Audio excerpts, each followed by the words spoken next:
Pengantar Materi Kelas oleh Bagus Sulistyo. Dalam cerpen, terdapat unsur yang membangun sebuah cerita dari dalam cerpen itu sendiri, atau intrinsik. Hal ini menjadi dasar dalam pembuatan cerpen. Lalu, apa saja unsur yang membangun sebuah cerita dari dalam cerpen itu sendiri? Berikut saya akan sajikan ulasannya. 1. Tema.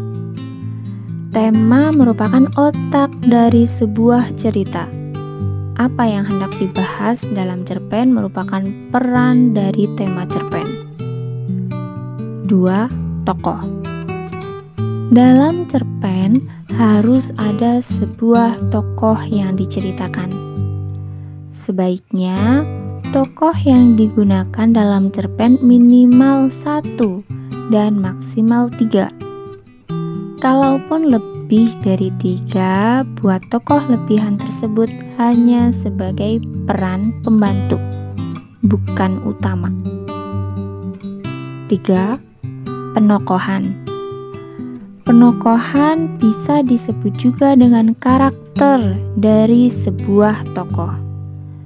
Ada 3 jenis penokohan, yaitu pemeran utama bersifat baik atau protagonis, pemeran utama bersifat jahat atau antagonis, dan pemeran dengan sifat penengah, tidak jahat ataupun tidak baik, tritagonis.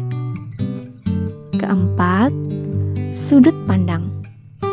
Cara pandang penulis dalam menyikapi sesuatu atau menyampaikan cerita. Biasanya ketika dihadapkan dalam sebuah peristiwa, ada orang pertama atau aku, orang kedua atau kamu, dan orang ketiga atau dia.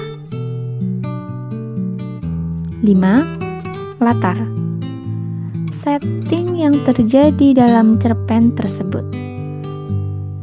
Ada 2 jenis latar yang harus ada dalam cerpen, yaitu latar waktu dan tempat.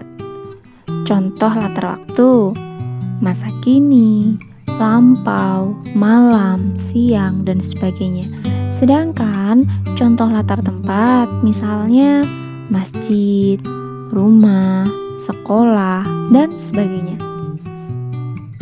Keenam, gaya bahasa. Bagaimana penulis menuliskan narasinya dengan baik?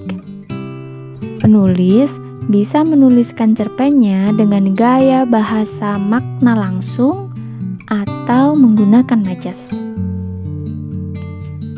Ketujuh, alur. Jalannya sebuah cerita. Ada 3 macam alur. Alur maju menjelaskan peristiwa dari masa lalu ke masa yang akan datang.